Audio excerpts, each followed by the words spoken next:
I wasn't going to go live today, but when I saw this tea about what happened with Sarah McBride, I felt like I needed to go live. People have been sending me things that have obviously been triggering me. And I feel like what's going to happen soon is I'm going to have to take a fast from the internet because I'm starting to have thoughts that are not the healthiest. Because I'm really starting to be disenchanted by where the main frame of consciousness is. But, I have to keep reminding myself that, this is a society that the best we had to offer were elitist, wealthy elitist. Like that's what we choose every time, wealthy elitist who are very very a lot of them have tunnel vision, and so that's what we're having in leadership. That's what is representing us most of the time is entities, uh, humans who have like tunnel vision. That's what we want to be in charge of us. And so I'm getting to a point whereas I have to constantly remind myself, you know, I put this ring on because I'm married to me. I try to wear it all the time because it reminds me of my commitment to me. Um, a dear friend gave this to me, who I call Baby Dama, and I wear it, to symbolize, hey, Anandia, how you doing this rising? I wear this to symbolize my commitment and my loyalty to me, to take care of me, to put me first, you know.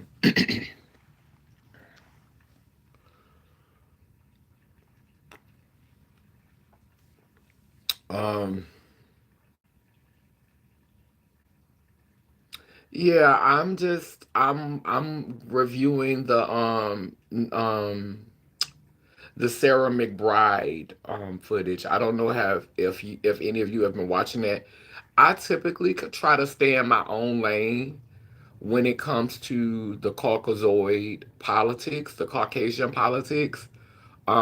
I feel like a lot of times we as deeply melanated people with our narrative and the things that we went through, I feel like a lot of times entertaining what's going on amongst the Caucasoids, what's going on, because it's an illusion, it's a glamour. Even though they have power in this reality, this is not the only reality. If we come together and we focus our energy and our power and our volts of energy, which is like the word volt, if we consolidate our energy, but it's not enough of us that want to. It's so many of us that are fearful because we can't break the spell of the indoctrination of their religion, of the religion how it was taught to us. We cannot break that spell. Some of us don't want to break the spell. Some of us are very content in this dimension, content in this reality, content being massa's favorite, content with being a good old boy, content with running errands and being the coffee boy and the donut fetcher for massa. Some of us is content with being the butlers and the maids.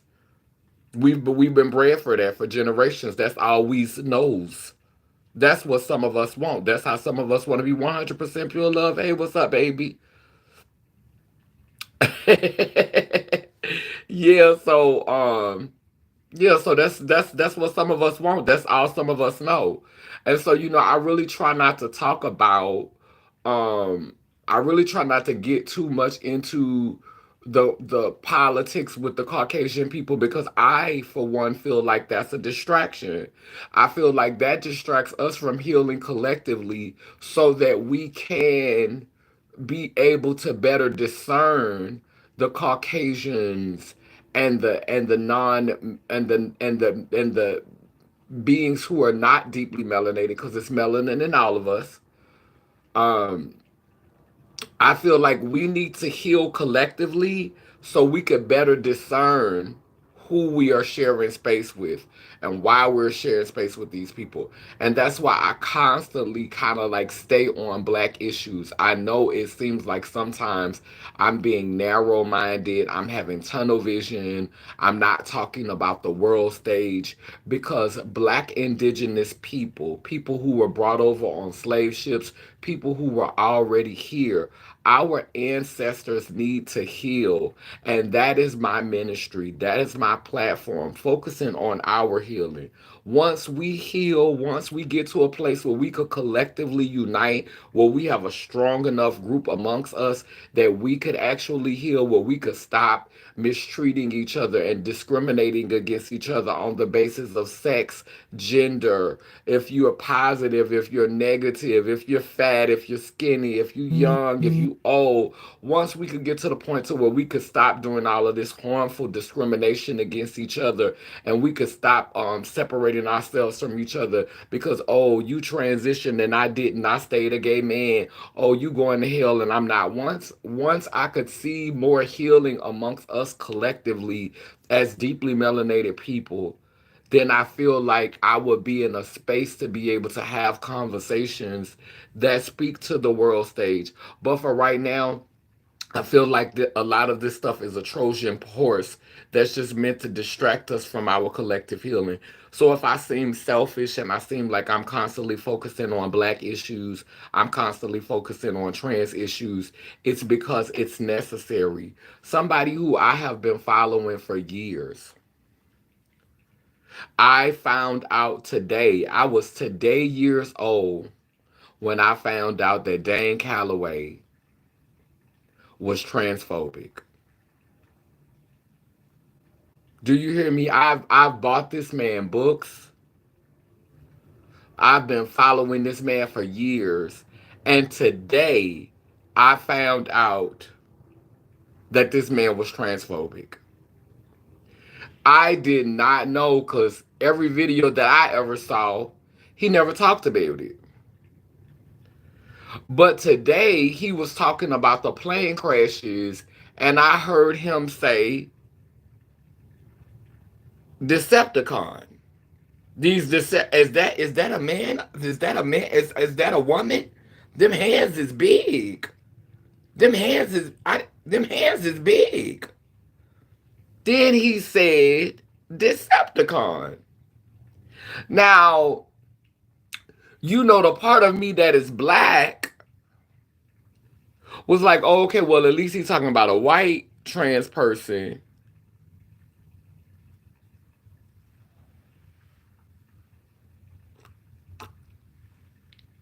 Oh, y'all is giving tea in this comment section.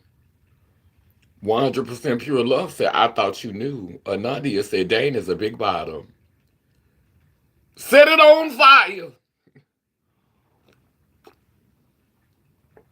Girl, I was trying to see him as this wholesome man.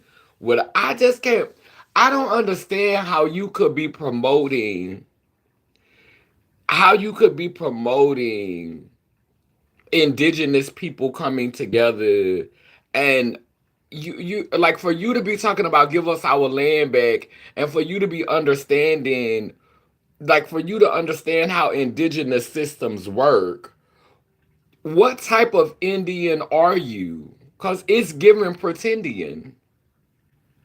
It's giving pretendian. Are you an Opdane? Because you have to understand that indigenous cultures, a lot of them were matriarchs. If we're telling the real story, the Aboriginal people, the Aborigine, they were matriarchal societies. And in matriarchal societies, before mama was corrupted, before y'all got rid of the real mama and y'all let these forgeries start stepping up and taking the place, before y'all let these knockoff mamas that y'all had bred through burning them and killing them and beating them. Like, you got rid of the true mama energy. You got rid of the mama who practiced unconditional love. You got rid of that figurehead in our community. You got rid of that energy, and what was left was what you had crafted and molded. What you had crafted and molded, what you had bred, like fucking eugenics.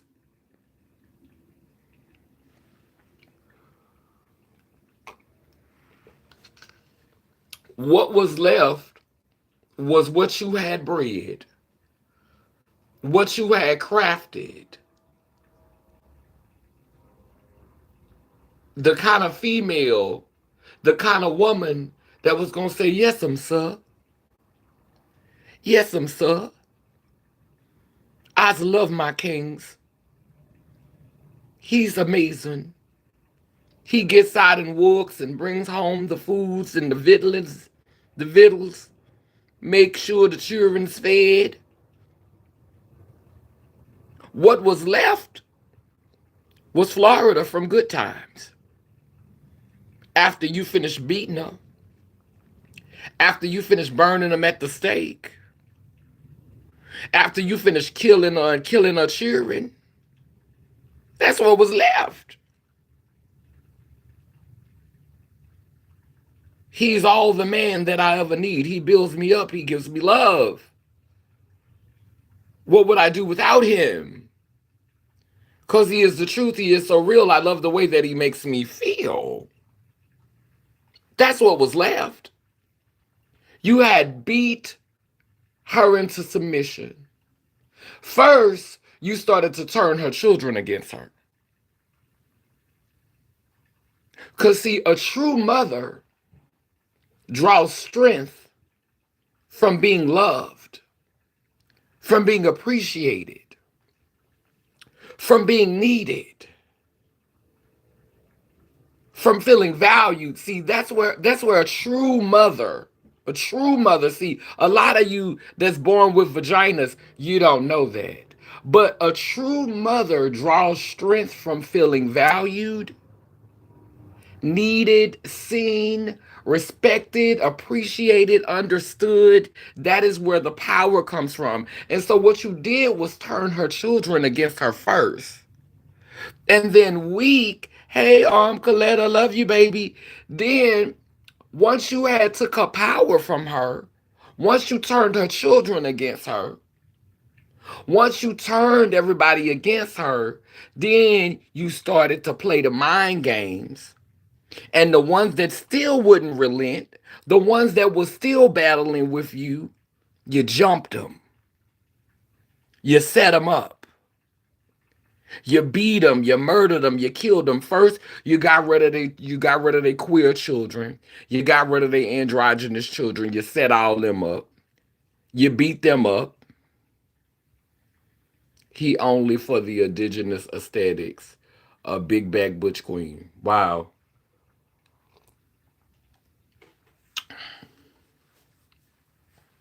And see, the reason why this conversation is so important is because right now we have to understand that as the pieces are aligning on the chessboard.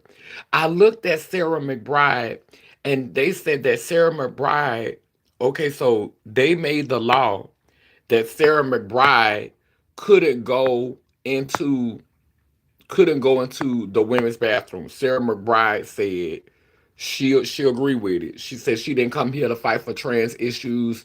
It's nonsensical.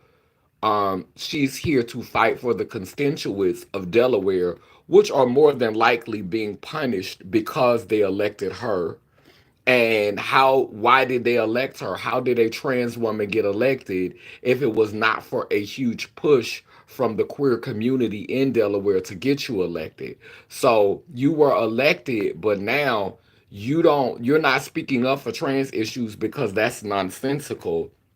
You're going to focus on the issues of the state, how the state is being punished, more than likely because they chose to elect a trans person. Okay, so this is what I want, and I'm speaking to black women, but white women, Hispanic women, any women who can relate to this message. But when I say it, I believe in sweeping around your own front door. So it's not that I think that white women are less valuable.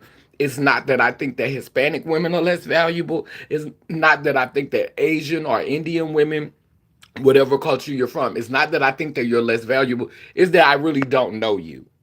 It's that I really don't have a relationship with you. I have a relationship with black women. So I'm speaking specifically to black women when I say the following, what I'm getting ready to say. This is a setup because when they turn you against trans people, what's going to happen? What is going to come out of this? What's going to come out of this? I'm going to tell you, because see, a lot of y'all, you can only see what's in front of you. Hence the problem. You, in your mind, you see a man. In your mind, you believe this is a man. And like I said in my poem, you only see the weed, you can't see the flower. You are giving your children over to the one, the true one who is working against you, which is the patriarch, the ponkiarch. You are giving your children over because you are being fed this venom that makes you believe that you're supposed to be at odds with something you birthed, something you carried for 9 months, something your own offspring.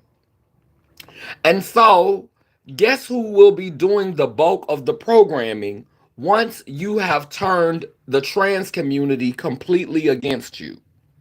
Who when trans women are forced to go, and it's so crazy because I heard a black woman on TikTok say nobody was worried about women's rights until men wanted to be women, and she used the example that trans women was mad because the tampons was made with the word woman on them, and trans women was mad because it had woman on them. Trans women were not mad about tampons and maxi pads, baby. I use them every day.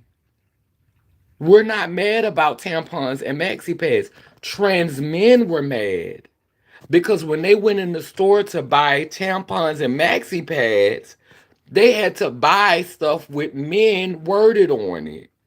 How did y'all, in y'all mind, get to the point of thinking that trans women were mad about maxi pads and tampons?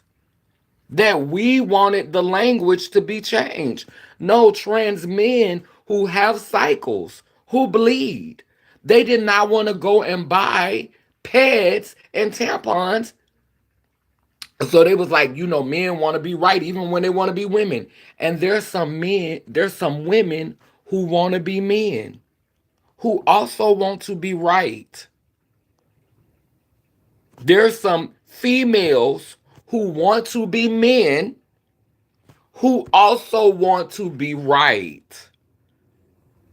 The tunnel vision that y'all are having, you're being played on your emotions, allowing propaganda to dictate to you. Y'all are not playing chess, y'all are playing checkers, and that is why it has not been a woman in the White House.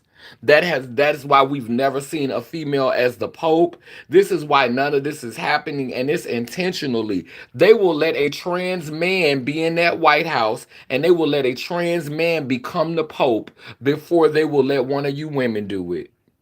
For they will let one of you women who identify with the construct of womanhood, because you have to understand that that construct was created to be subordinate to the patriarch. The construct woman was created to be submissive to the patriarch. Its design was to submit. From the moment that narrative was concocted about you coming from his rib, the story, the whole construct was created to be under, beneath. The construct was not created to be above man, to be above. That's why it's called mankind. not womankind, all mankind. Woman is part of the kind. You're a part of the kind. You're in the kind. Why you fighting for that word? It was created to make you a subgroup, to make you the minority to him, even though oftentimes women are the majority. Females are the majority.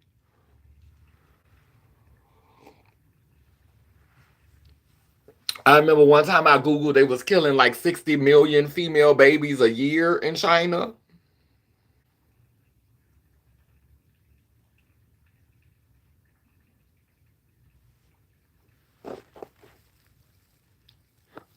Coletta, now I know you just coming on here and this is probably like your first time being on the live, but you really honestly don't know 100% pure love. Like sometimes when you're giving love, it does not come out like you like love is not a it's not cookie cutter. It's not angelic. It's not what we've been taught it is. Love is complex. And sometimes when you give in love, you have to give tough love. You have to give harsh love. Yeah, 100% love. Please try to give some grace to Coletta because I have known her for 20 years. Like I knew her from out in the streets. And like me and her used to dance right next to each other on Bourbon Street. She don't really know you, and I just kind of wish that before she would have commented. I just Who is it? Yeah, I'm live. Yeah, I just kind of wish that before she would have commented, she would have like kind of read the room. Cause I haven't had a chance to read the comments, but yes, 100% pure love tends to be wrath. Her love is very a gaped power bottom, being transphobic. Water is wet. Pretendians. Mm-hmm. I stopped watching him for no reason actually, but he gave me strong feelings that he was only for cis halflings. He's an obese grifter. He talks all that chaotic nonsense, then go get a double cheeseburger with triple bacon and extra mayonnaise. Don't forget a large fry and a Sprite. Mm, Big Back Butch Queen. Yeah. In the mind of meatheads. That was trans men going off about pads, tampons, and giving birth. It was. They was trying to find an excuse to bash the girls uh, that you're speaking. You really need to stay off live with the negativity. Oh my goodness. So Colette, really 100% pure love didn't say anything to you. You just kind of like came for her. You do realize that 100% pure love is it, you see the wrench in her hand, like she's literally one of my moderators and she's been here for years. So girl, I don't know if you woke up on the wrong side of the bed today. I don't know what the tea is.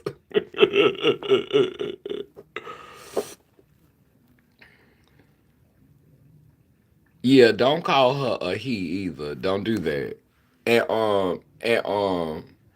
And she was responding to yeah, don't do that, sister. Don't do that. Yeah, she wasn't like 100% pure love is trans. I think she's assuming that you're not trans.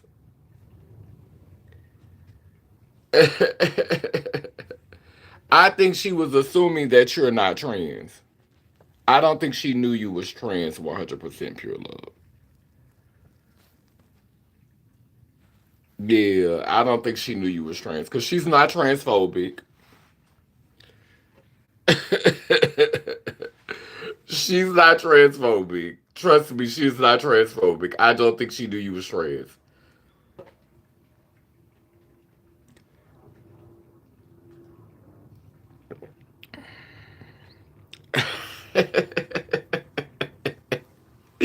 Y'all don't start that in the damn comment section.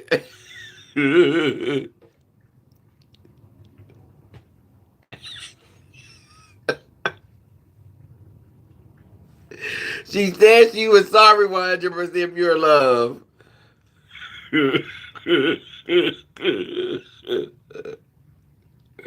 Oh, wait.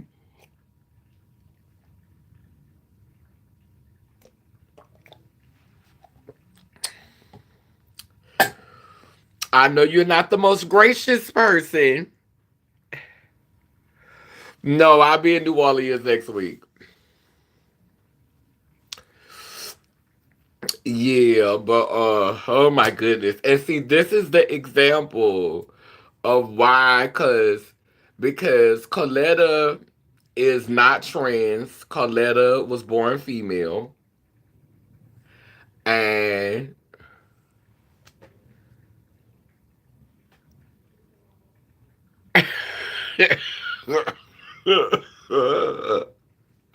Coletta, this is the example of what I'm talking about. This is how we need to heal collectively because it was a miscommunication. It was a miscommunication. Now come back 100% pure love. Come back. She apologized. Come back. Don't be distracted. Get back on the content because we need your opinion about the subject matter. You know, I would never support anybody attacking you or being rude to you on purpose.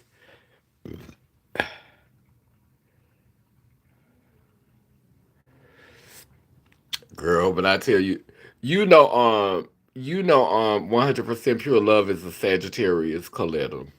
So this might go on for a second. You done got too close to the fire. This might go on for a second. Let me. Oh, well, look, Nadia that got quiet.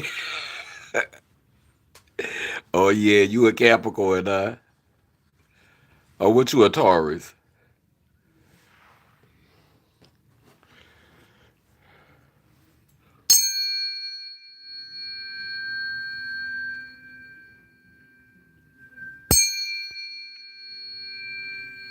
Peace,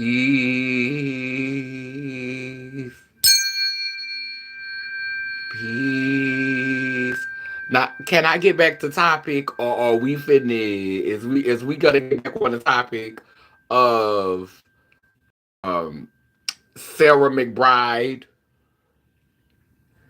allowing accepting being called a man? Can we get back on the topic?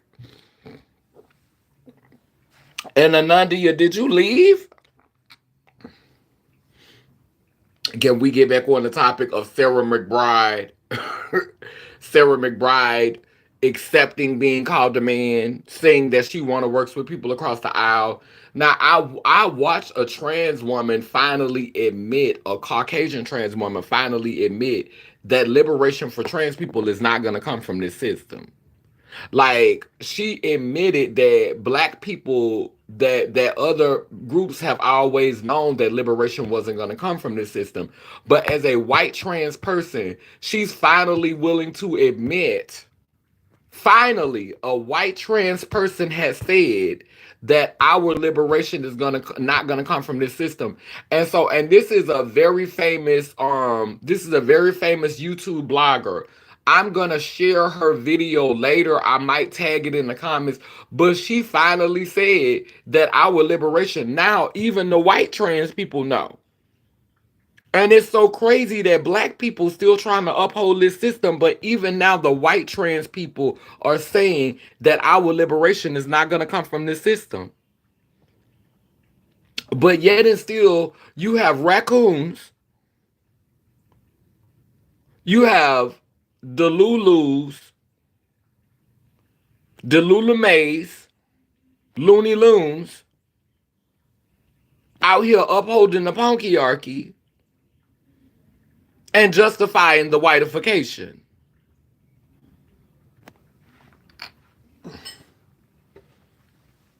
So now the white trans children, the white trans community, because when you watch the video got a lot of views and thousands of thumbs ups. They realize now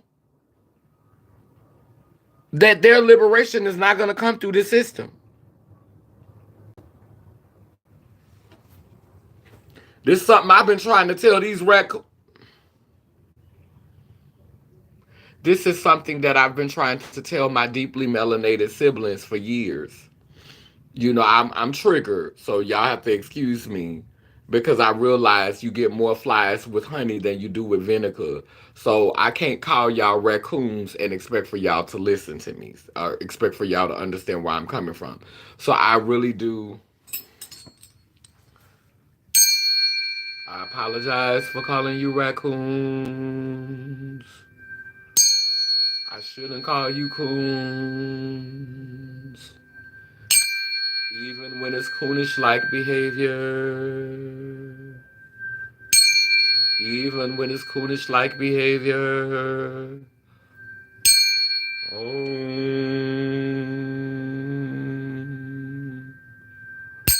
I'm gonna try to stop calling you coons all the time. I'm going to try to be more compassionate. I'm going to try to exercise more grace.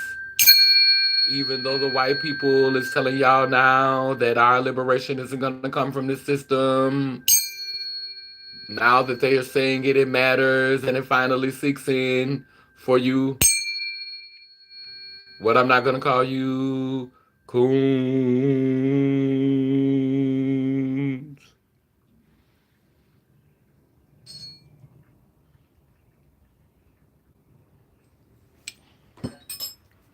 I mean, I guess now, since the since our Caucasoid,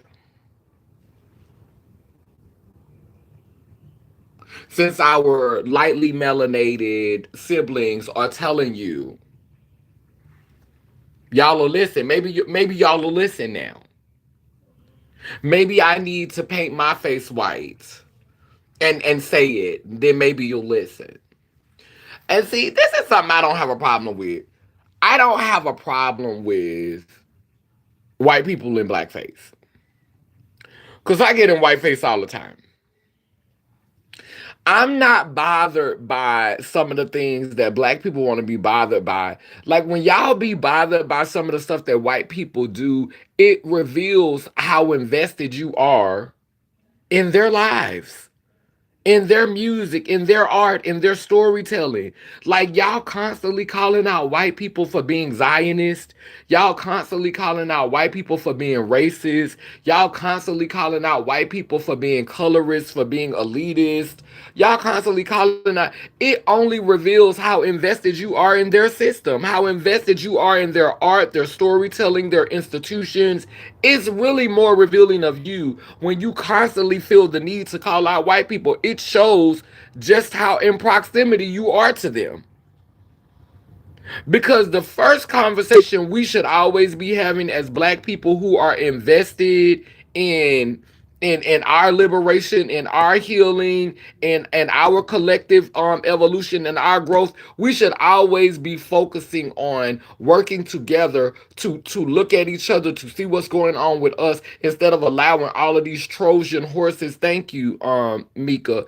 Instead of allowing all of these Trojan horses to come into our community and dictate to us what problems are, what issues are, what challenges are, what obstacles are, what we need to be upset about, what we need to be bothered by, what's destructive. We need to learn how to actually come together, how to work together, how to heal together as deeply melanated people, as people possessing negritude. We need to learn how to do that. that needs to be the primary goal, because I'm just, I have Caucasian friends. I have Caucasian siblings.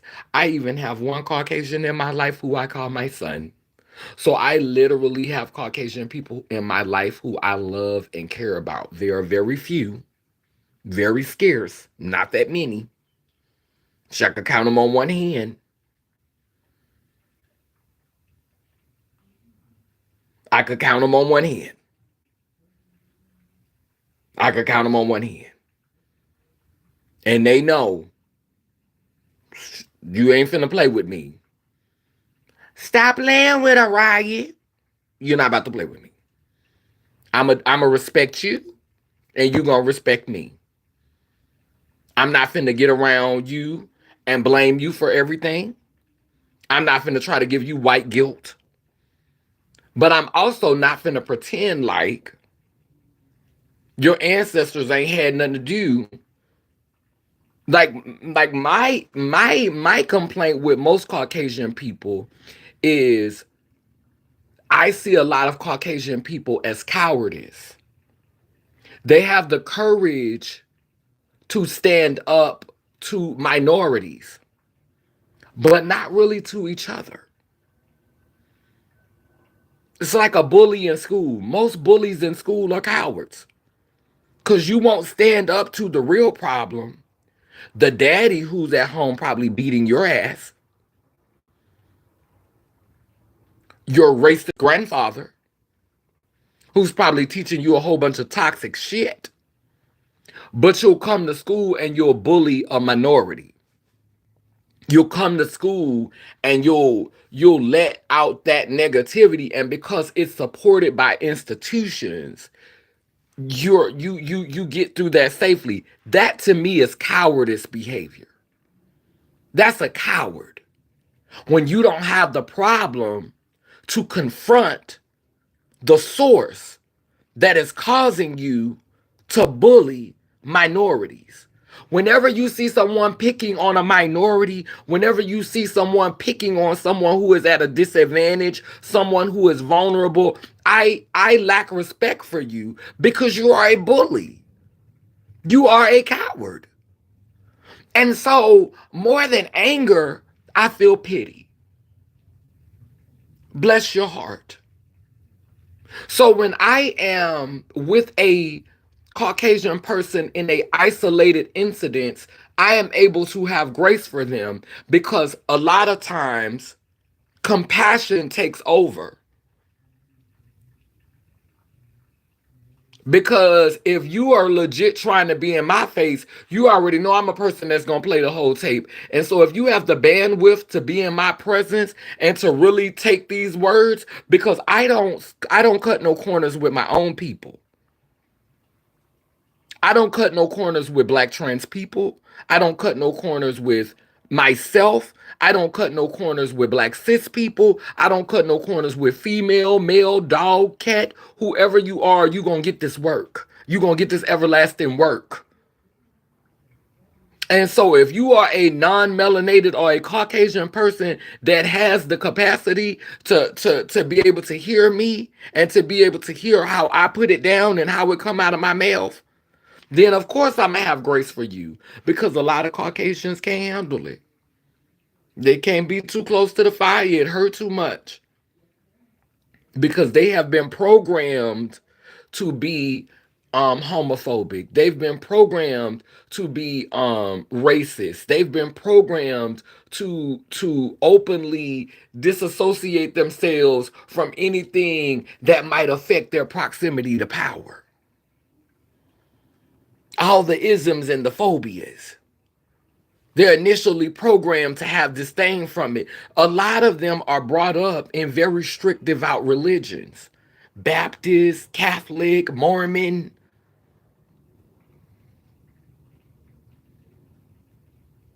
And those religions heap a lot of shame and condemnation on it. And they are brought up in that. And so I do have grace for them. Isolated, not collectively. Like when I meet one and I'm able to judge their heart, I'm able to judge their character, I'm able to meet them personally and get to know them and talk to them. I have compassion for them in isolated incidences, but collectively, but this is the same thing with black people.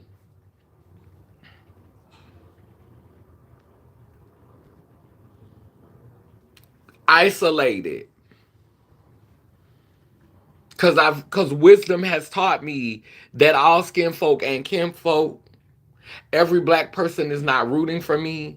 Every black person doesn't have my vested interest. And when you say things like when Dane Calloway said Decepticon,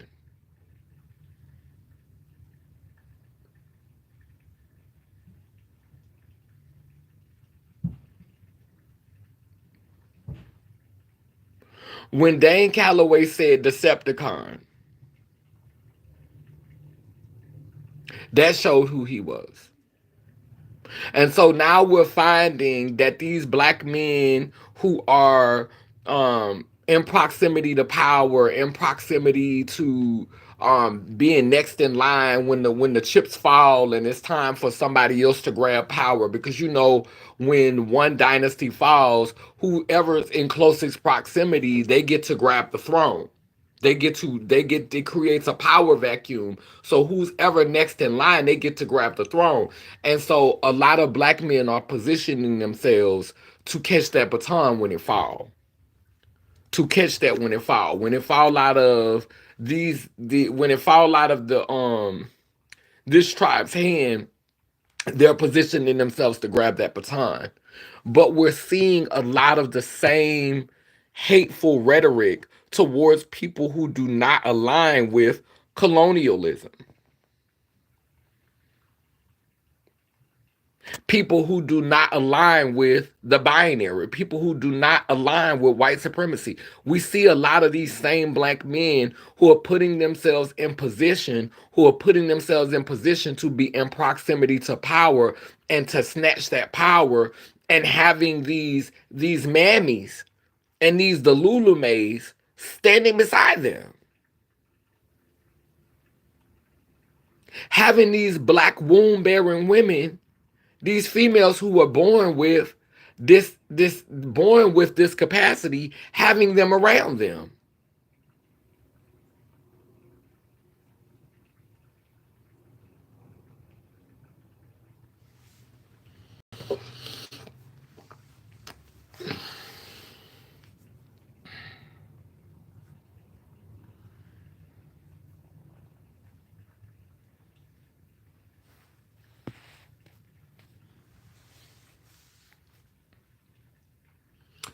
And so like I said at the beginning of the video, I think I'm feeling like I may need to take a internet break. I may need to take just like a fast from the internet, because I feel like watching this watching all these black people,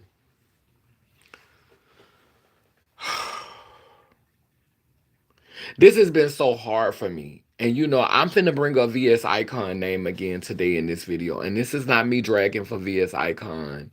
This is just me, like, because that's somebody who I've actually had a chance to meet and witness, you know, like watching her politics and watching, you know, how she supports President Trump, um, and watching how she covers the story, and how, you know, how I feel like the perspective that she has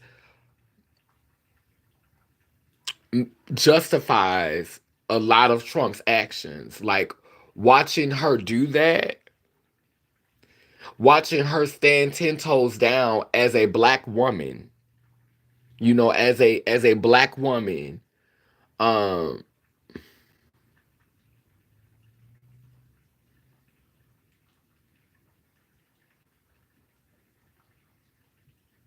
yeah, watching her stand 10 toes down as a black woman, it is it's hard. It's hard to witness a black woman who is supportive and invested in that. Child, I wanted you to leave that comment for a second because I really was gonna get to him. I didn't know if you had logged off of that. But I was gonna get to him.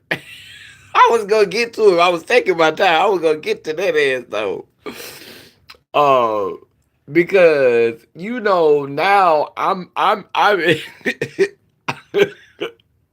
I'm in a different space with transphobia because I realize that a lot of people who make transphobic comments, we are in a season now where people telling on themselves. And so for him to come on this live and say, bruh, you're fruitier than a papaya, it really speaks to feelings that's going on inside of him. Like, of all the places he could be, of all the lives that he could have went on, because I want to believe that he's not stupid. You know what this channel is about because the video is literally titled, it has the word trans in it. And so when you came onto the video, either you're a robot or either you're a person that is infatuated with trans people.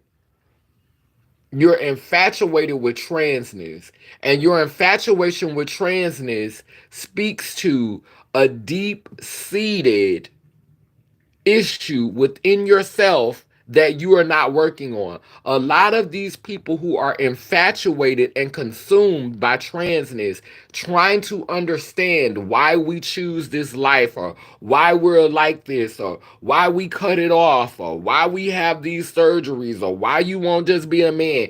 People who are consumed by that, people who are constantly wrestling with that and constantly struggling with that, it speaks to who they are. It speaks to the work that you need to do within yourself. Because if my existence and my being is bringing up all that for you, because I'm over here at peace with me,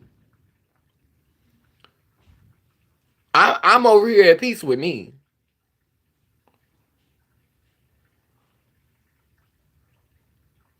Mmm.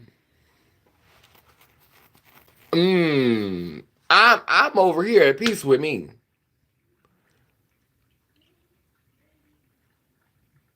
I'm glad you did that recon work.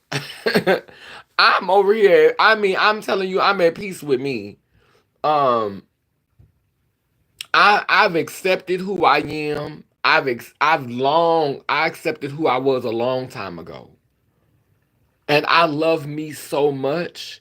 And the more I get, the more that this administration turns the lens onto how a lot of you cis people think, how a lot of you non-trans people think, the more we get a chance to really, really just put the magnifying glass on y'all. When this world goes up in flames, when this world burns, you will not be able to blame trans people for this world burning. You can only blame yourself because it is your hate. It is your disgust. It is your venomous mindset that is stoking the furnace. Bitch, I'm going to be somewhere singing. At last, my love has come along. My lonely days are over. Bitch, I'm gonna be singing at last when they start dropping them fucking bombs. When this bitch go up in flames. Cause a lot of you have become so blinded by hate, by wickedness, by disdain, by self righteousness for someone else's life. You have become so caught up in other people's lives.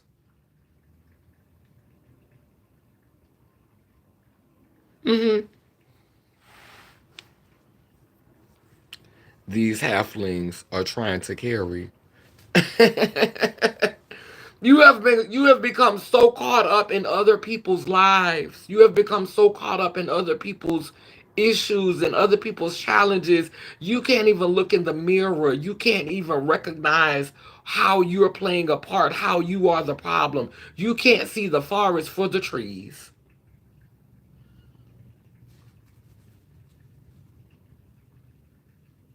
And so when it is over, when it is all said and done, that's why I continue to do this work on this platform, because deep down inside, at this point,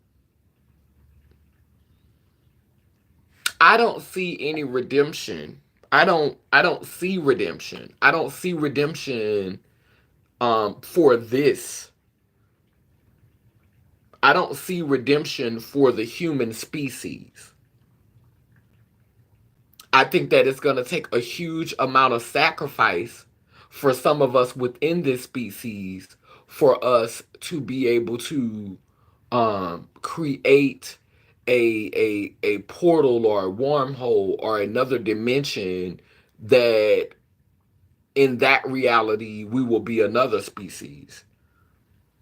And those of us who have done the work of healing, and those of us who have not been consumed by toxicity and self-hate and disgust and venom, will be the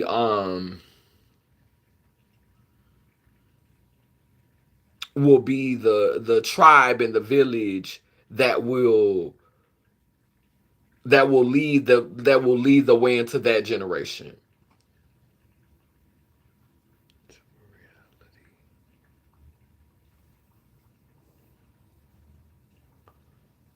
I don't know if a digital reality is I don't know if a digital reality is sustainable.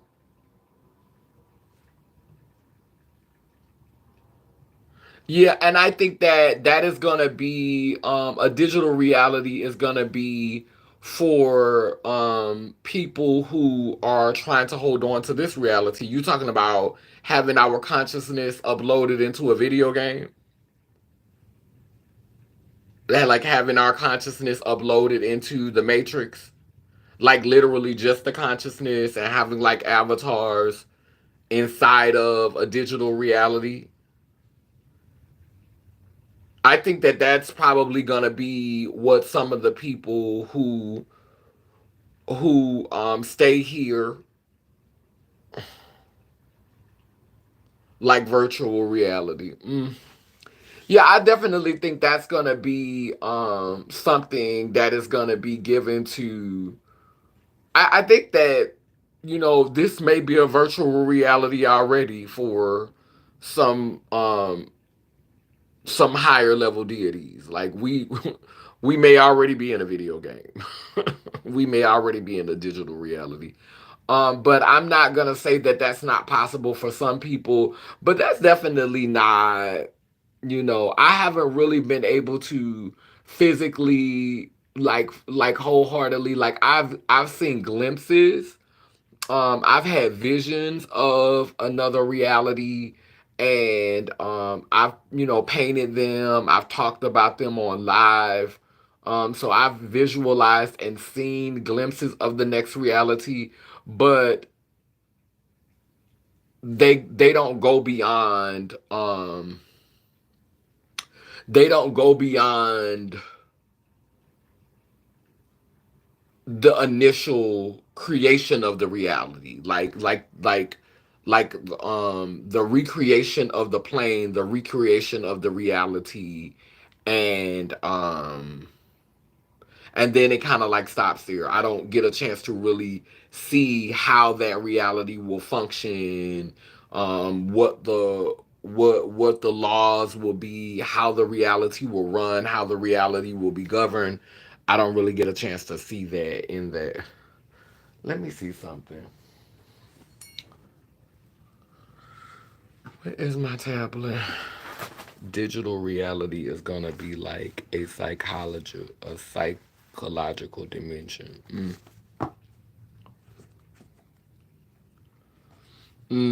It's gonna be more about the mind.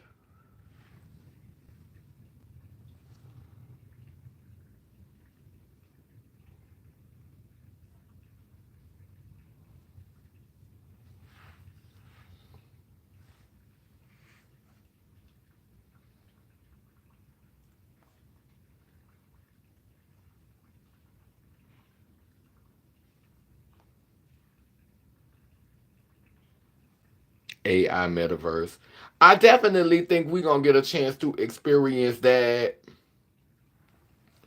I definitely think we're gonna get a chance to experience that before before we experience before we experience anything else. I definitely feel like we're gonna get a chance to experience that before the destruction happens. But I think the metaverse is gonna be more like if a metaverse happens, I think that's gonna happen more during apocalyptic times. Like I feel like the metaverse is going to be like it's gonna be a few people or like it's like that's gonna happen after they kind of do the that's gonna happen after they kind of do the purging or after they kind of do like the what do they call that when you start killing off a lot of people or when you start population control after they've done like mass population control, like depopulation, I think the metaverse would be more realistic then. But I think that they're kind of like, I think that they're kind of trying to get people ready for that reality right now because there are people who are already obsessed with the metaverse. Like there are people who are already fueling the metaverse. There are people who live in their house who get their groceries delivered to them and who are not leaving the house already. It's already a reality for some people.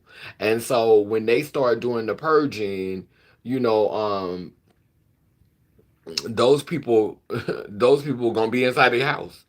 But I definitely feel like as society, like this is what people have to understand is resistance is not going to make things easier. Like, because your conviction is always going to be tested. Like, what you believe in, what you willing to die for, what you stand for, it's always going to be tested. So once you decide what you really want to stand for and what you really hope for and what you really want for future generations, because once we start to realize that death is not fine, like death is not absolute. Death is a door. Like there are a few absolutes in this reality. Like this is a this is a season in the life of our soul. And once you decide that, it's just like in a video game, you take risk and then you might die, and those risks mean you might die, but then you play again. You don't stop playing, you play again. And so I think once enough of us get the courage to realize that, and have the integrity to stand on what we believe in and have the integrity to say, you know what, we don't want to continue to play this game. We don't like this game. This game is not working for us. This dream is not our dream. We don't support this dream. We don't subscribe to this dream. Like a lot of times you hear black people saying, and I'm gonna go ahead and come to a close when I say this because I don't want to like talk for hours, but I do want to say this. When black people talk about boycotting like Target, and when they talk about boycotting like grocery stores and boycotting all of these big corporations, that now y'all want to boycott the corporations. Like now it matters now that these people have gotten so much money, now that these people are so wealthy that they could literally divest, they could literally buy another entity, give themselves a different name. Like these corporations have made so much money that they could literally sell off that corporation, take on another name, change the name, do something that'll get other minorities to be like, oh, forget what y'all talking about. They lowered their prices. Like y'all allow these corporations to get so much power that now y'all wanna boycott them. Now you want to boycott Target. Now you want to boycott Amazon. Now you want to boycott Walmart. I don't think that boycotting any of these stores, any of these conglomerate entities is gonna matter at this point. I think that um I think that what should have been being done the whole time, what should have always been being done was we should have been boycotting the politics and we should have been boycotting the religion. And we should have had enough integrity to consistently boycott a religion that reduces women, that abandons children that don't fit into the construct. We should have never supported that. We should have never lent our energy and our strength to supporting anything that weakened us as a tribe, that weakened us as a community, to reduce your women and to throw away your children because they don't fit into white supremacy, because they don't fit into patriarchy, because they don't fit into colonialism. To weaken your tribe, to weaken your family was where you failed. And for that, you deserve whatever it is that you get. You reduced your mothers. You reduced your sisters. You reduced your aunties. You reduced your daughters. You cast out your sons, SUN. You cast out your sons because they were showing that they were connected to the moon. Because they couldn't hide their connection to the moon. You aligned yourself with religions that allowed you to punish, harass, persecute, and torture your own offspring because they did not align with colonialism. Because they did not align with patriarchy, because they did not align with white supremacy. You silenced your mothers, your sisters, your daughters for the goal of having proximity and access to the very system that was responsible for enslaving and erasing and eradicating your ancestors. You should have been boycotting it. You should have been boycotting the government. You should have been boycotting the religion. But you serve the religion and you serve the government. Now you want to boycott Target. Now you want to boycott Amazon. Make the shit make sense.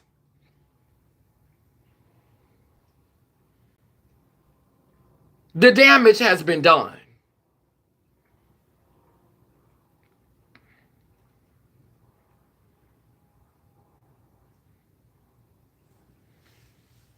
Look at the drug session. Look at the drugs as taken on. No, please say old because I have some interesting questions. Please stay on because I have some interesting questions. I am a Taurus, you're a Gemini. Mm, okay. Well, yeah, I have some experience with Taurus. But yeah, so that's my issue with this whole system with black people. Like we should have been boycotting the religion. We should have been boycotting the institutions. Martin Luther King said, what, damn near 50 years ago, I may have integrated my people into a burning house.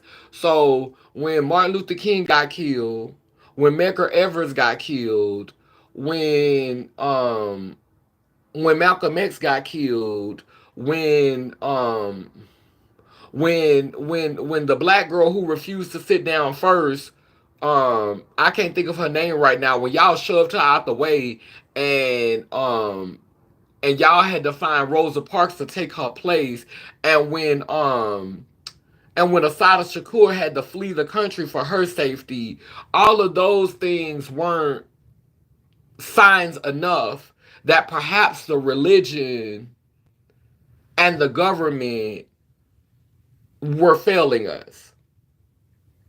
So what we're gonna do is we're gonna boycott the institutions. Not We're not gonna boycott the institutions that create the laws and create the climate, the moral climate that justifies them enforcing DEA, DEI.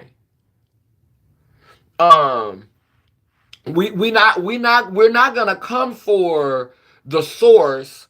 We're going to focus on the corporations that profit as a result of the climate that the religion and the government supports, that laws are created to support the corporations, that that morality and self-righteousness is pumped into these politicians to prop up their racism, to prop up their homophobia, to prop up their misogyny, to prop up their sexism. Like, we're not going to confront the source, but we are going to attack the corporations. That shit is ass backwards. That's like pulling the cart before the horse. That's some fucking hamster wheel tease.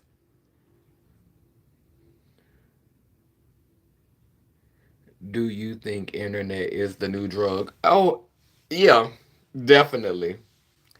I was watching a video last night that said that the way the screens are created, it has something that goes with addiction, and why they use a certain color screen, and that's how the slot machines work. The mafia or the cartel, they they made the screens like that, and they how it was originated was because, I think before we had cell phones we had the casinos, and they said that they made the screens look a certain color because it was addictive, and then they gave people alcohol, and so that was a way to get people kind of like trapped in these spaces, and to give up all their money, people in the like literally. So I definitely think um that anything with a screen, anything with a screen that you could look into is giving some um and that's why when we start talking about narcissus, or this is a narcissistic era. This is the era of narcissism, because what happened with Narcissus was a being who leaned over in the water and saw how beautiful he looked, and was so consumed with himself that the gods pitied him and turned him into a flower that is stuck, that leans over into the water and looks at itself.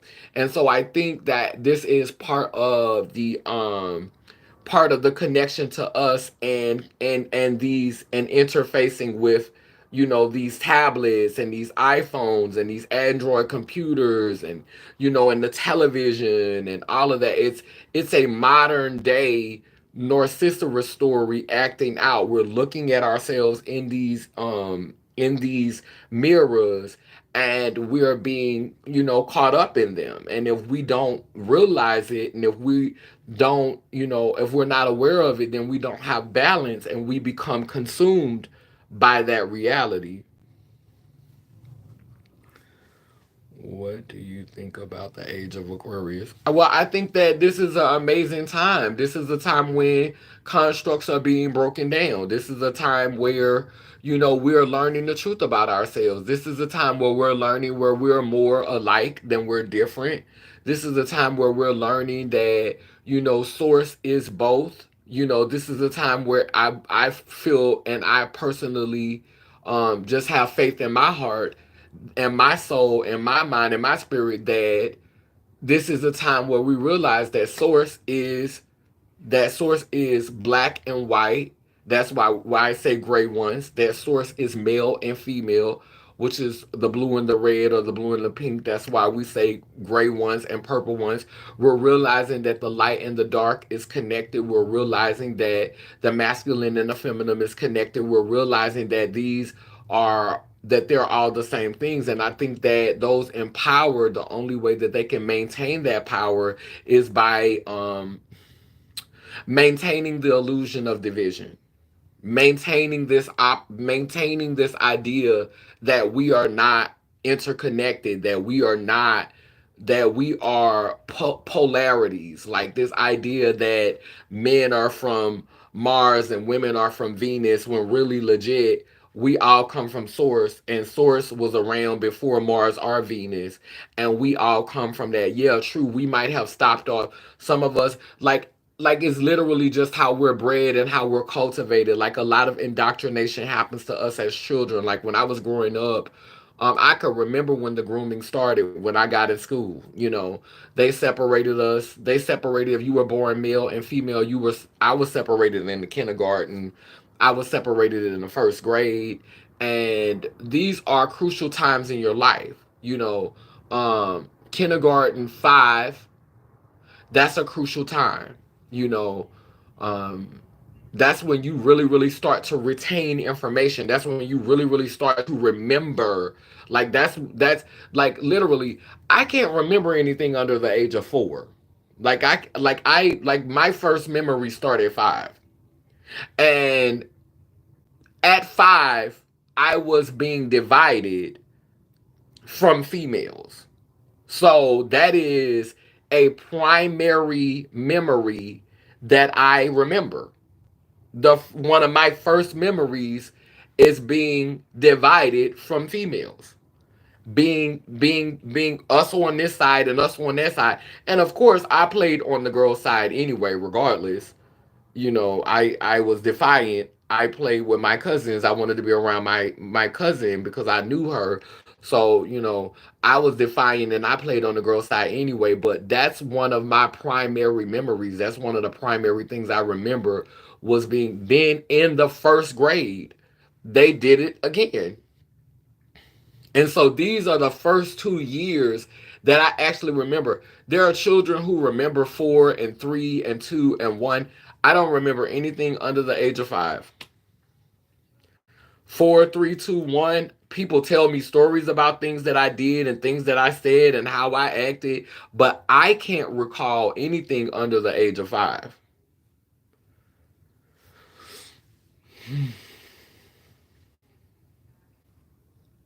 The internet is nothing but a trillion times spin-off of a TV set addiction. Can you stop the internet for just 20 minutes? Can you just stay live for 20 more minutes? Love when you get deep. I don't know if I'm going to stay on live for 20 more minutes. But I do appreciate the fact that you can actually comprehend what's being said. Because a lot of people don't comprehend what's being said when I talk like this, and I have to and that's why I try not to go here with people, because when I do, people don't know how to engage with this. But I do find that I get more people who can engage with me at this capacity on YouTube than on TikTok, because on TikTok, for TikTok to be disseminating all this information, and for TikTok to be this space where, like they're saying, oh, we're fighting for TikTok because TikTok is this space that really, where the people get to have freedom of speech and the people get to say what they want to say. But TikTok has really, like, been consumed by capitalism. Like, TikTok's main goal and TikTok's main nature now is for people to Just people have been consumed by capitalism on TikTok. And I'm not against people getting their money, but when you allow your pursuit for financial prosperity to alter your purpose, to alter your reason for being, like when you have allowed your pursuit of financial prosperity to forfeit your integrity or to alter your integrity, then what is it for? Like, that's an age old saying. Like, what good is it to gain the world and lose your soul? Like, what is the point of having financial prosperity if you're no longer yourself? Like, if you lose the crux and the core of who you are in the process of that pursuit. Like, yeah.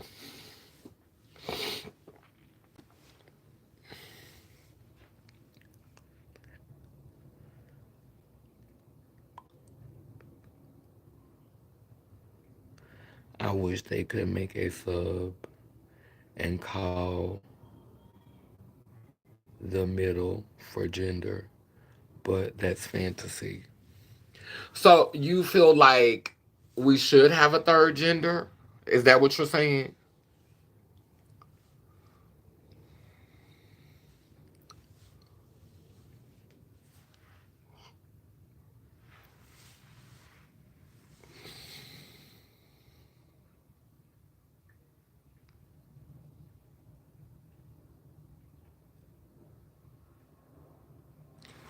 Gender is like a spectrum to a lot of people. I agree. And I think that the trans community has done a huge disservice to uh, the trans movement has done. I In order to be fair, I'm going to say that if it was not for the trans movement doing what it has done for the past 10 years, I probably wouldn't be where I am in consciousness. So, to give the trans community and the trans movement some type of grace, some type of thoughtfulness, some type of compassion, not to drag the trans community completely, I am going to say that if it was not for this season, I don't think that Lay Lim Lay Lur could have happened and I could be where I am consciously. It has been through the obstacles, the challenges, the confrontations, because without conflict, there can be no resolution or solutions. So it has been through this season that I have gained a lot of clarity, that I've gained a lot of understanding, and that I have been pushed to nurture a different way of looking at my identity and my spirituality. So, I give thanks to the trans movement for that. I give thanks to the trans movement for for being a period that allowed me to wake up, because I was able to see so many of the flaws in the movement, and I started to see them around 2015. Like, the movement got really underway, I want to say around 2012, 2013, around 2015, like 2014, 2015. I started to see the shenanigans then. I started to see the shenanigans in the movement, like in the year between 2014, by 2015 I had already saw enough shenanigans, and I started moving differently. So 2015, 2016, all the way up till now, I started moving differently, and I had to step back from the movement. But at the end of the day, I wouldn't process things the way that I do. I wouldn't look at the world the way I look at the world if there had not been this season. So I'm not fixing to sit up here and just shit on the trans movement, just shit on it altogether. But I will say that um, a lot of things that have happened in this movement have really caused me to see that they basically have done the same thing. They took our movement and did the same thing to our movement that they did to women's liberation, that they did to black people, that they did to every minority group. They take us, they divide us from the larger group that we're a part of. Because when black women stepped aside to stand up for women's right, that weakened the black movement. When and when trans people stepped aside from the gay community to stand up for their rights individual, it weakened the gay movement. Like these things, these movements are weakened. And when the gay community when the black gay community separated itself from the heterosexual community to begin their movement, it weakened the black community. Like all of these things happen intentionally. First, they separated the women from the males. Then they separated the gays from the black. Then they separated the gays from the black community as well. Then they separated the trans from the gays. And so they constantly separate us from each other. And that's why Laylim Layler, that's why this spirituality has been so important to me, because this is a way that we don't have to divide ourselves based on sex. We don't have to divide ourselves based on color. We don't have to divide ourselves based on gender, because you can be whole and be trans. You can be whole and be gay. You can be whole and be black. You can be whole and be a woman. You could be whole and not be black. You can be Laylim Layler. You can be this, and you can be all of it or none of it. And even though my work often seems like it's centering the trans community, even though my work often seems like it's centering the trans community, the reason why it was created was so that it did not have to center the trans community, because I am a being that has existed on all of these planes. And a lot of people who are doing this work of wholeness, they are intentionally leaving out the queer community. They are intentionally being reductive to women. I go on other platforms and they use women for clicks and views and likes, and they use women to buy their products, but they are not sincerely invested in seeing women be equal to them. They're not sincerely invested in seeing the queer community or trans people be equal to them. They're not. They're interested in your money. They're interested in your time. They're interested in what you have to help them get to the next level, help them to get to the top of the hill. But they don't see you as equal. They don't see you, they see you as a source for them to become more wealthy, for them to better sustain themselves, but they do not value you as an equal. And that is why this work is so important to me. And it's people who look just like us, and it's people who look nothing like us that help to sustain this.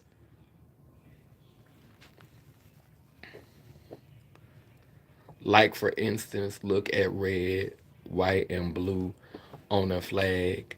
Mix that, and you have lavender peel. That means neutral and balance. What do the Matrix know about that?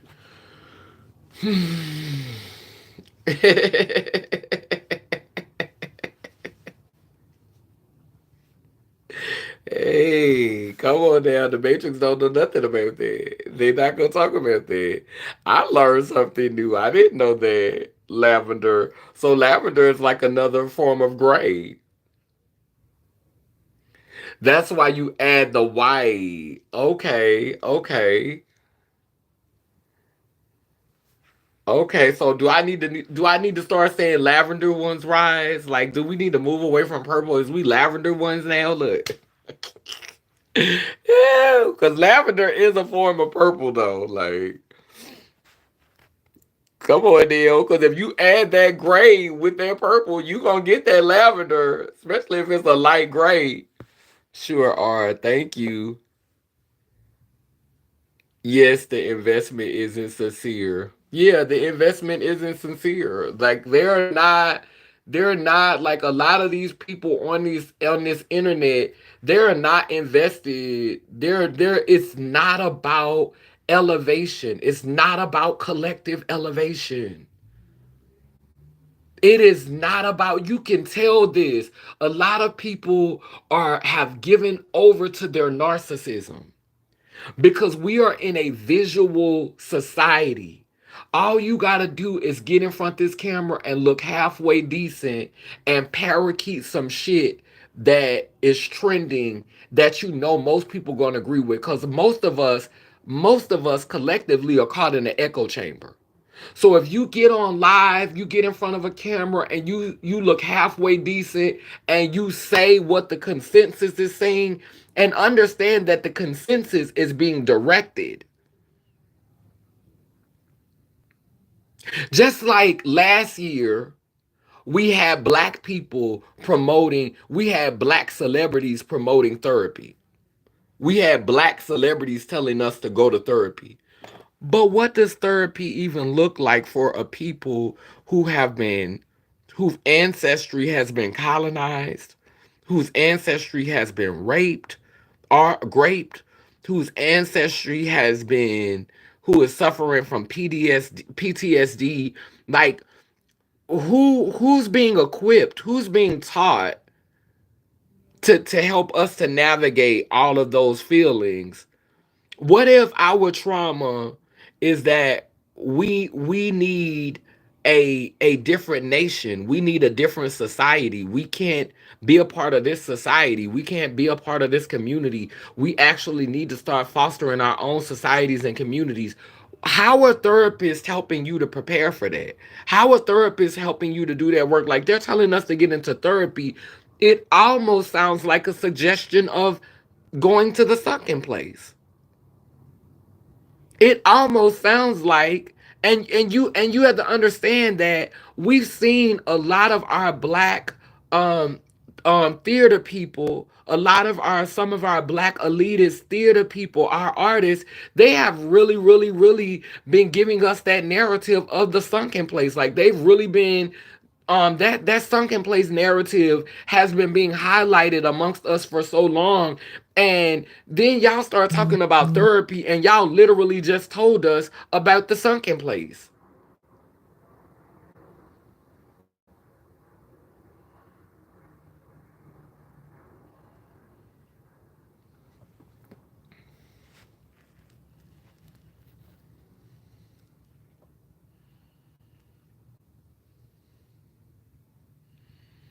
A lot of people with grandiose narcissism. You better say that 100% pure love.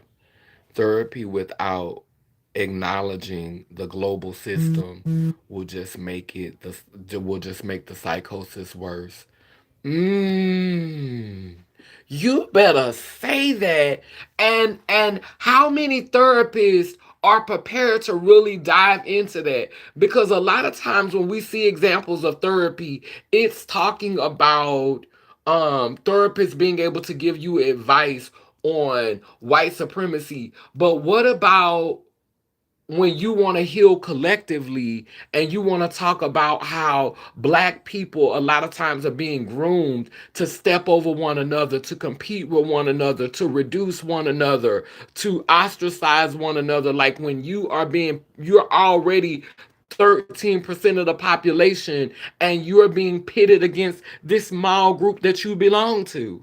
Trans people are 1%, so allegedly 1% of the population, which I don't believe is the truth. Because when you think of transness, you have to include everything that blurs the gender lines.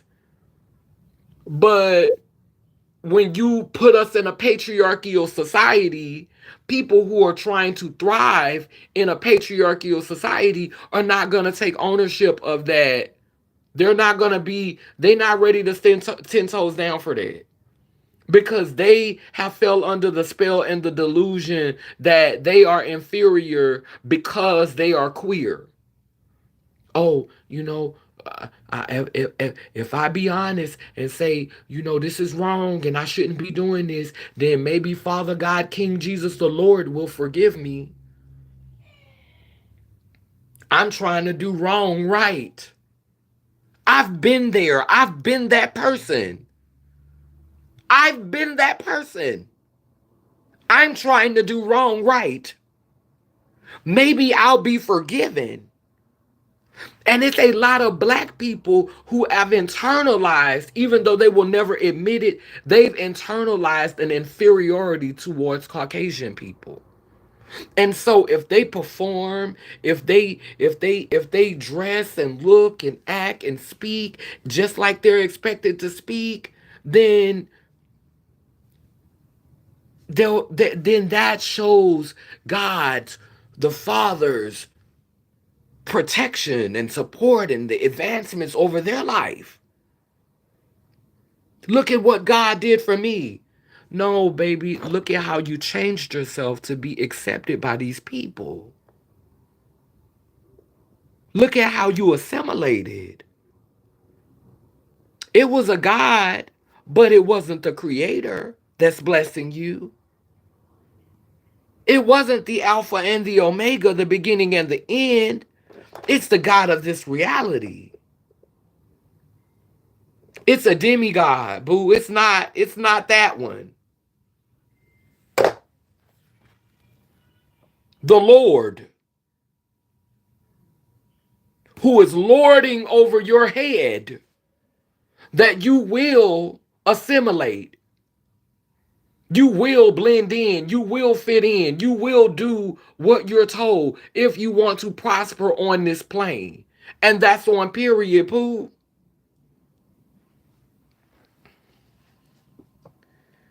It blames the victim fully most of the time. Therapy is rooted in anti-blackness. Enslaved people that want to be free were called mentally ill. I have been spending 2 years trying to write 3 books about the age of Aquarius. That's going to be deep. I would love to hear it. France Welding, Francis Welding was one of the few that discussed the global system's effect on us, and they did not fuck with her at Howard. Wesley. Okay, I think what's her name been talks about her all the time. The other one that you turned me on to, what's her name?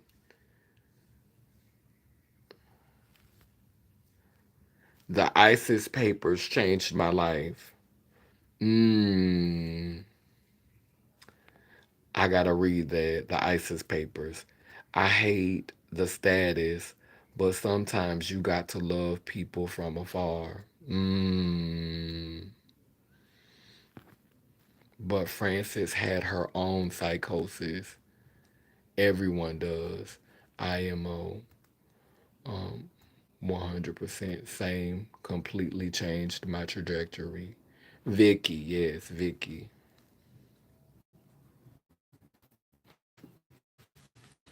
What's Vicky last name?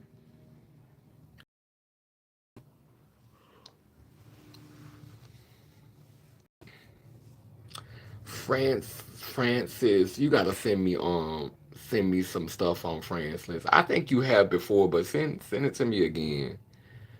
And I want to read about them ISIS papers.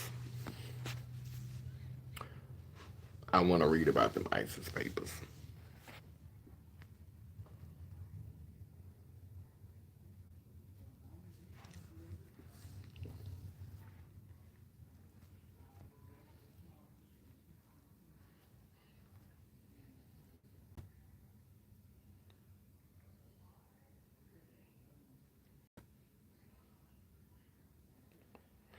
Yeah, and it's getting so hard to weed through. It's getting harder and harder.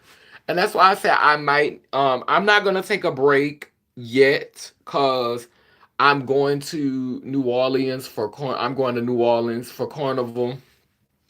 Child, y'all know I've been all over the place, so it makes me pronounce it. Like a lot of people in New Orleans be mad at me because I be saying New Orleans.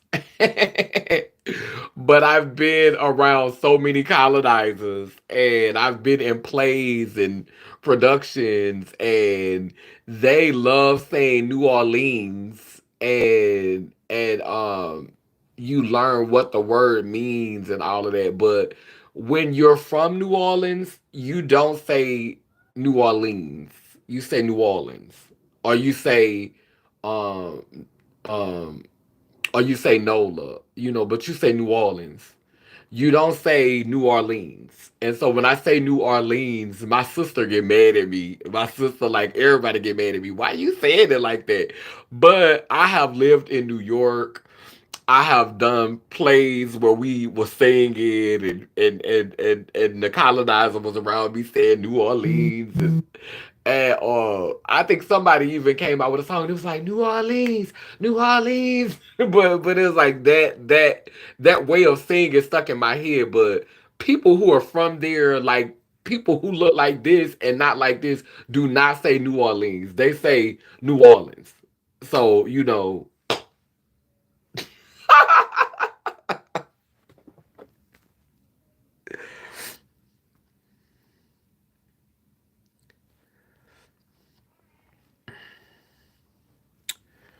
yeah, I wanna watch one of Vicky videos again today, but I was just kinda like I might come back later for one of my messy videos in drag Dane Calloway. You have a video that's just centered around dragging his ass. I got his book, so I have some videos where he has been, if you have more proof of him being messy towards the community, if you have more proof of some misogynist things that he has said or done, I might have to dedicate a video to getting that ass, like I brought it up today, but I think it's gonna have to be because you got, like, I've been out here promoting him. Like, I've been out here sending people his way. And I really feel a way about that. So I think I may have to do a video and just dedicate it to Dane Calloway. Because now you making me side eye all your information. You're making me side eye your credibility now. Like, I've literally been windmilling for you, sending people to your page, promoting you, and so now because I'm feeling away, like I really feel like I need to have a grieving period, and that grieving period may get a little messy. This may be a greasy pork chop video, but I'm not going to do it right now. But like I said, I'm feeling like I'm gonna need to take a break, and it will probably be, like I said, after carnival season, because I do want to have my platform to be able to process when I go through carnival season. So I don't know if it's gonna happen um the week after next, or 2 weeks from now. But there's definitely gonna be I'm definitely gonna have to take some downtime, a minimum of like 14 days, just to not be on a computer, just to not be on a phone, just to not be on a device, just not, so I'm gonna have to find the perfect window, and I'm gonna have to be like, you know what? We're just not. We just not, you know. But for now, we good.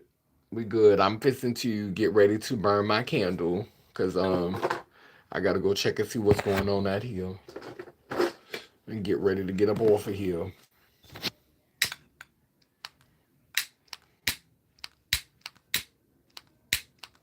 Don't tell me this one about to go in too.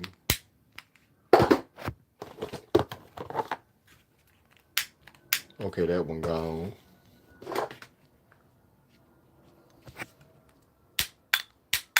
Why? Why are you doing this? Okay, I got to go and find some fire because I haven't lit a candle in 2 days. Come on. And then the bitch is setting on the. Wait, hold on. I was trying to see if I work together. Like maybe if the fire work together. This bitch here.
Let me tell you the story. So, like, I know y'all noticed that I have on boxer shorts.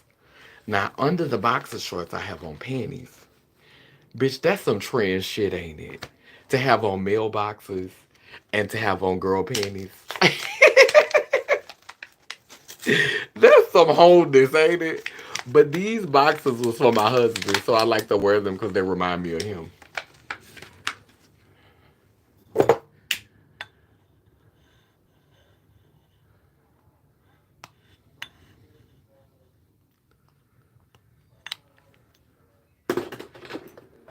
Okay,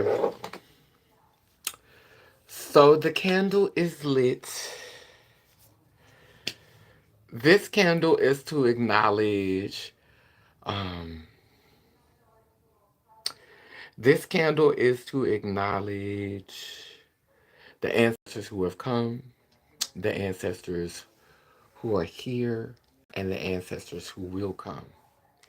As we blow out this candle on the physical plane, it grows with intensity on the spiritual plane, preparing us for times that are now. Bound and round, both circle and square, we too speak life, so operations beware. Sending healing to those in despair, El Babosawa, which means we come in peace, no harm to any Lelim Leler. As above, so below, as within, so without. Sometimes we have to do it backwards because we know that left is right and right is left. As above, so below, as within, so without. As above, so below, as within, so without. Thank you, God Goddess. Thank you, God Goddess. Thank you, God Goddess. Iangani Iyanko Kalukalo, which means I am a child of God Goddess, and if I am, you know you are. Remember, you don't have to be filthy rich to stand on business. Thank you for the contributors to the conversation today. I really enjoyed hearing from Thursday, Lane Honeyman Complexion. Also, Aaron, as always, and 100% pure love. I'm glad that you were able to overcome that challenging situation at the beginning of the video. I think Anandia might have lost signal because I know Anandia would have had more to say. Um, but yeah, thank you to everybody who contributed to the conversation. It's not about the likes and views and how many people are here, although we do want to get through the algorithm. We do want to get this message out there. We want to keep the integrity in the meantime, in between time. So everything is in divine time. Amen, a woman. I love y'all again. Thank y'all for joining me for the live. Y'all have a beautiful day and enjoy the rest of your day. Purple ones and gray ones rise. And again, you don't have to be filthy rich to stand on business. Love y'all. Later.